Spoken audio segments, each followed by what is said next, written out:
What's going on, everybody? We are out here in Childersburg, Alabama with Jimmy Moore, and today we're going to talk about developing a subdivision, getting the plans. We're going to look at the plans here in a second, and we're actually going to go to a city council meeting right after this interview, Yeah. and I'm going to give you a sneak peek of that because, Jimmy, you're trying to get this thing approved. You've already got the land. We're standing on pavement here. There's a school in the background, but you're trying to get the actual.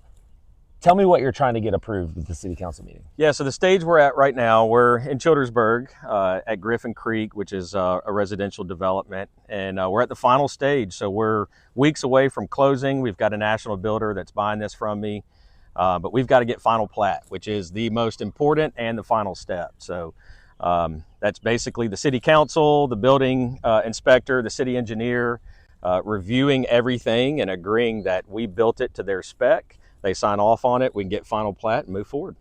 Okay, so I don't know anything about developing land. Never done it. Yeah. I've talked to a few people about it. So I'm going to probably ask you the most basic, stupid sounding questions. Final plat, take me through that. I don't even know what that means. You're trying to get a final plat. Yeah, so when you buy a piece of land, you have to make sure it's entitled, which basically just means it's got the proper zoning.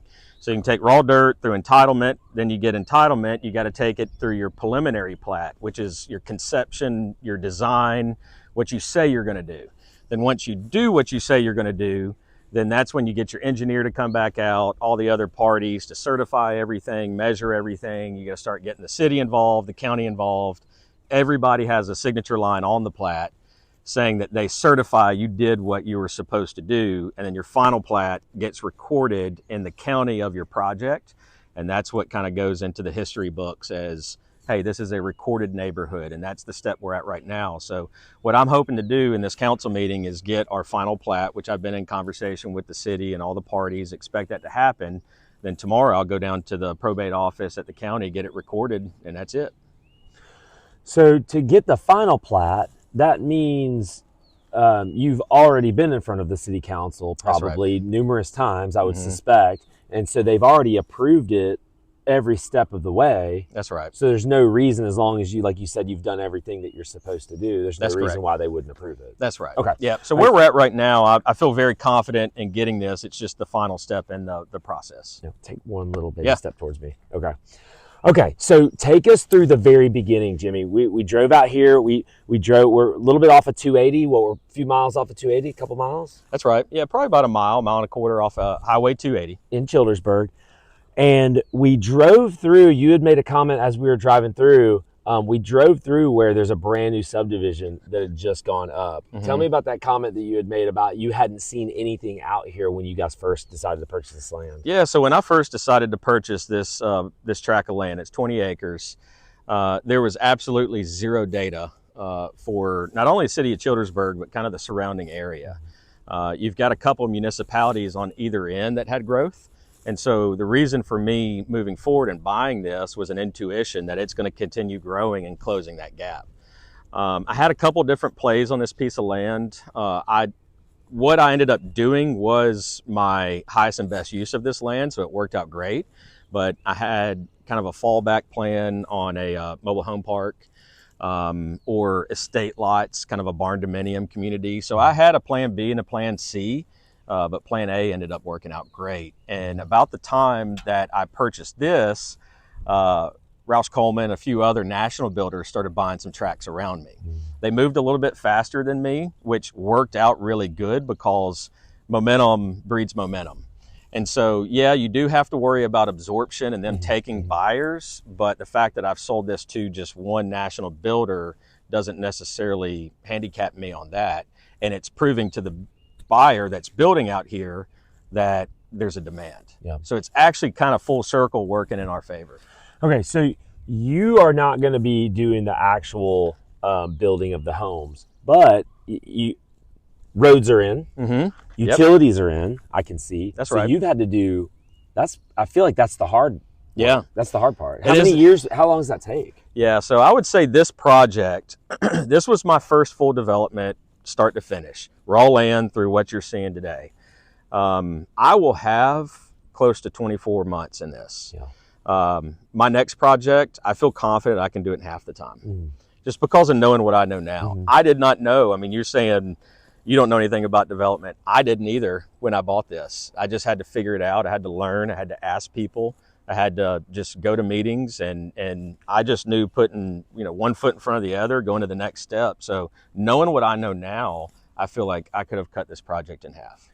So that kind of gives hope probably to maybe some people who are Yeah. watching this and me a little bit, where it looks like again, a mile off 280, you're right next to a school. Mm-hmm. There's not there at the time, there was no other development going on. And Childersburg is not. I mean, it's a good enough area. It's a good area. That's right. It's just a little bit further out from Birmingham. What are we, maybe 50 miles from Birmingham? Yeah, 40, 50 miles? About so, but there's so much job opportunity out here between Birmingham and Auburn.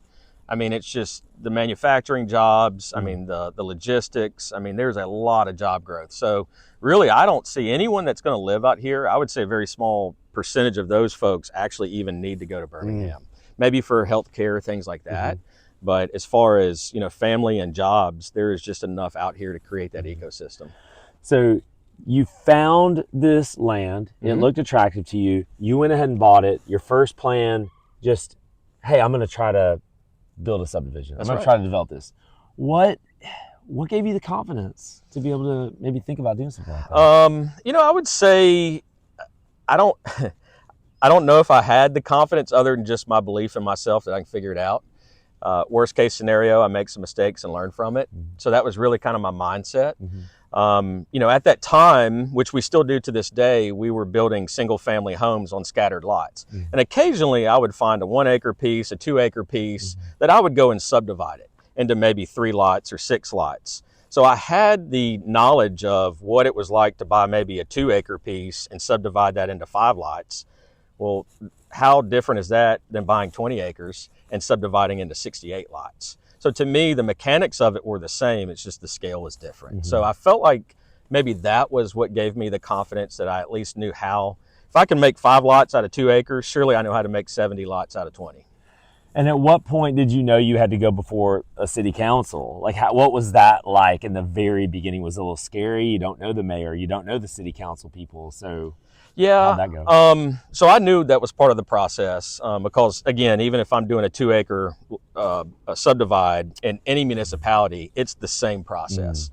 So I was familiar with the process. And honestly, for me, going in front of a council, the mayor, the council members, an audience of local residents, it's all about building a relationship, building trust. That's what it's about. If you can go in and build relationship and build trust, being authentic, telling them what your plans are, why you want to do what you do, go in equipped with the data on how this is going to help their municipality, then to me, that sets everybody out on the right foot.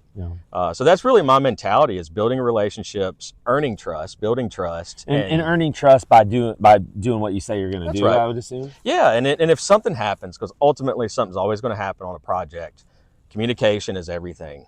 Communicating with the city so there's no surprises.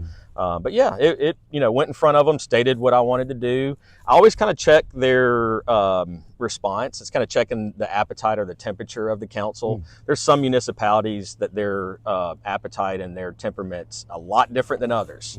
So you got to kind of know how to speak to what their desires are. And you mentioned when we were riding up here that you've had a really positive experience with Childersburg. They've been great. They've been so helpful. Yeah, absolutely. And I met the mayor out here on site about 2 weeks ago with my buyer. We were doing a site visit, and the mayor's been very helpful in their application process. And now he's actually bird dogging some other properties in the community for me, putting the mayor to work. Yeah. I mean, he's like, hey man, I know some other parcels. So he's actually sending me some leads. It's fantastic. Well, I'm sure that he does know. What's going on. Yeah. He's fantastic. So yeah, great experience working with those guys. They do everything by the book, but they're also very easy to work with. So Jimmy, talk to me about you wanting to sell. Was the plan always to get it to this phase and then sell it to someone else? Why not you go ahead and continue with the baton and continue with the building? Why sell it at this phase? Was just the money too much to turn down? What was it? Yeah. So a couple things. I would say, my answer to that question on this particular site is every season of evolution I'm at in my business, I will make a different decision. Maybe 2 years from now, we would have built this out. Where we were at 18 months ago, I just didn't see that in the pipeline. We had plenty of other projects that we were working on or trying to land. And so that was just kind of the filter that I used. Yeah. I mean, ultimately, we will build on anything that we can build on. Mm-hmm. But if it just doesn't work in maybe our capital stack or timing, the market, then there's always someone that will buy it. So, and then kind of finally, I'm just curious because there is that other development over there, and they've already built, they've already sold. Yep. Does that impact what will be built over here? Like if there is, and I don't know what it was, if there's a 3-bed, 2-bath, so many square feet, so many garage, whatever, will they try to do something similar because now they have comps? Will they try to just kind of do their own thing? I don't know. I don't want to put you in the minds of a different company, but no. I mean, every company has a slightly different model. So the builder that's going to be building here, they're going to be watching what's up the road, but they're not going to necessarily let that impact what they do here. They're a national builder, publicly traded, so they've got their data. They know what works. So no, I mean, really what we're trying to do here and what they're trying to do is just hit that affordability price point. Yeah. You know, and that's going to range on this project between like 210 to 250 on a completed home, which would be a mix of 3 2s, 4 2.5s. So they've got kind of their model that works in, you know, all their regional markets. They will watch what's going in up the street, really from an absorption standpoint, and watch the comps. Absorption just means possibly right. too many people. That's right, yeah. And what's interesting, again, when I bought this tract, there was no absorption data. I searched and searched. There was nothing because there were just no sales. Well, now you're starting to see absorption data, which, you know, will still take really a full 24 to 36 month cycle to see what the real numbers are. But I would expect it to move pretty quick for them here. Jimmy, how do you find that publicly traded company that might want to buy this? Like, how do you go about? Was it just they found you? Or did you seek it out? You know, man, it's all about just relationships and networking. I mean, I would say right now I've probably got 4 or 5 national groups that I've built relationships with that maybe I didn't have 3 years ago, only had 2. But it's just, you know, working in this ecosystem with other developers, helping them out, asking them to help me out, troubleshoot things. Hey, who are you selling that project to? I'm selling it to this group. Hey, would you mind making an introduction if they're interested maybe in a project that I have? One thing I've realized is that the players in the developing space are extremely helpful and friendly. Guys that have been doing it for, you know, 30, 40 years have become friends and mentors. And then I got a few guys that are just a few years ahead of me. But just networking. For sure. So yeah, to answer your question, it was a relationship that started. I told them about this, and then, you know, you see who has interest and who doesn't. Yeah, for sure. Well, let's do this. Yeah. Let's take a look at the map. I'm gonna let you maybe lay that out. We'll get the camera and we'll we'll look at what your plans are. 100%. So it's a real simple design here. Again, this was a 20-acre parcel. It was almost a perfect rectangle, flat land already. And so what we've done is we cut in 2 roads, one down here off of 4th, and then one right across from the middle school here and the high school. And we've put in 63 40-foot lots. And we're standing in the cul-de-sac, which is right here, looking back kind of northeast towards this entrance here. So originally, again, 40-foot lots to hit that price point that builder needs and to hit the price point that I needed out here for this to be profitable. We started with 63 40-foot lots. And the fun thing is, about 2 months ago, this space right here, because of a flood line, we weren't able to put lots in. And this was just going to be a little bit of a green space here. You'll see here, this line, this dotted line right here is actually the flood line. It made no sense that it came in, but it did, and we couldn't do anything about it. Well, about 2 months ago, I get a phone call that FEMA has redrawn this, and it's going to be effective October of this year. So this is the plat that we'll get recorded tomorrow, and then I'll come back in and have a phase 2 that will be 5 additional lots that we'll be able to pick up in the 4th quarter of this year. So that was kind of a, you know, sometimes all the phone calls that you get are all about things costing more money and, taking twice as long, but that was one of those calls that, hey, good news, you can do 5 more lots out here. So, but take me through that. So you're already going to have sold it. Yeah. And so how does that work? So I went back to my buyer and told them about it and asked them if they wanted to take them down, and they gladly said they would. So I papered up a separate contract for those 5. That would be a subsequent closing in the 4th quarter of this year. Gotcha. Very good. Jimmy, thank you so much. I appreciate you taking that through us. Guys, we're going to do a follow-up video with Jimmy. So stay tuned and click the link right below me to watch that follow-up video.